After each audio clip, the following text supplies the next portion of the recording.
黑箱课纲哦。那你知道争议的内容有哪些吗？我们看一下 PowerPoint。第一个，高中公民课本里面提到，中国国民党从过去到现在，经常是中华民国的执政党，而且呢，执政体制呢健全、民主、清廉。关于用民主、清廉、体制健全来形容国民党，请问市长你的看法是怎么样？你认同这段话吗？不要耽误我的时间啊！市长认不认同？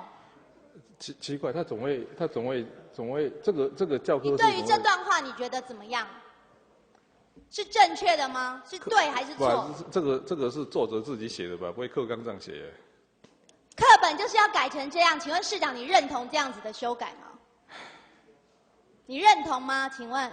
奇怪，这是教科书还是宣传品那个？教科书，请问市长你认不认同？我时间有限，这段话你认不认同？他怎么形容民进党？我先问你，国民党的这段话你认不认同？你认同国民党是一个民主清廉的政党吗？你认同吗？连一个总统初选都没有办法用一个民主体制来初选的政党，你认为它是一个民主清廉的政党吗？我感觉教科书这样写是 over 了，不需要这错样写误。好，下一章。你念高一历史课本用日剧而不是日志来形容哦。在下一章，我们看到这个高中公民课本提到哦，我们的文化主要都是从中国大陆移入的，具有深厚的中华文化传统哦。在下一章哦，里面提到呢，中国就是等于是我国，中国文化就是我国文化哦。在下一章提到台独运动是对中华民国与宪法的否定，会让台湾社会陷入国家认同的错乱。你认同这句话吗，市长？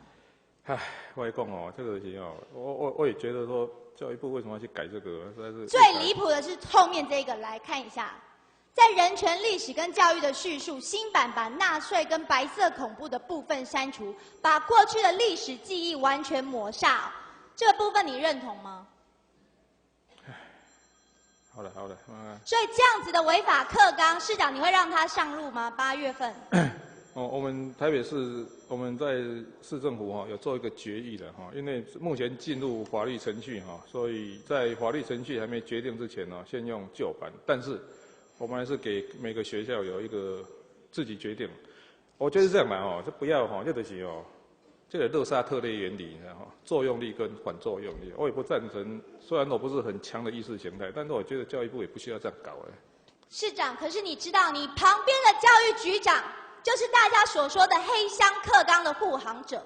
在去年2月，《自由时报》就报道，我们汤局长在黑箱课纲的一个审议委员会前的分组会议上，本来应该是现场居民表决要不要用这个违法课纲的。可是我们汤局长他坚持要用书面请大家表示意见，结果高中老师都抗议说，到现在连书面的结果都不知道。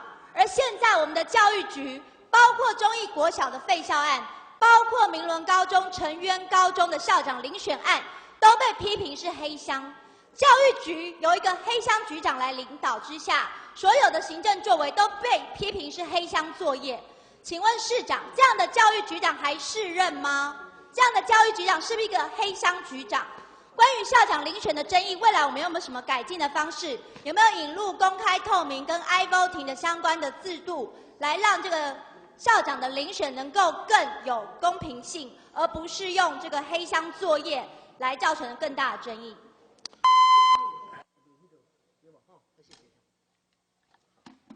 我们请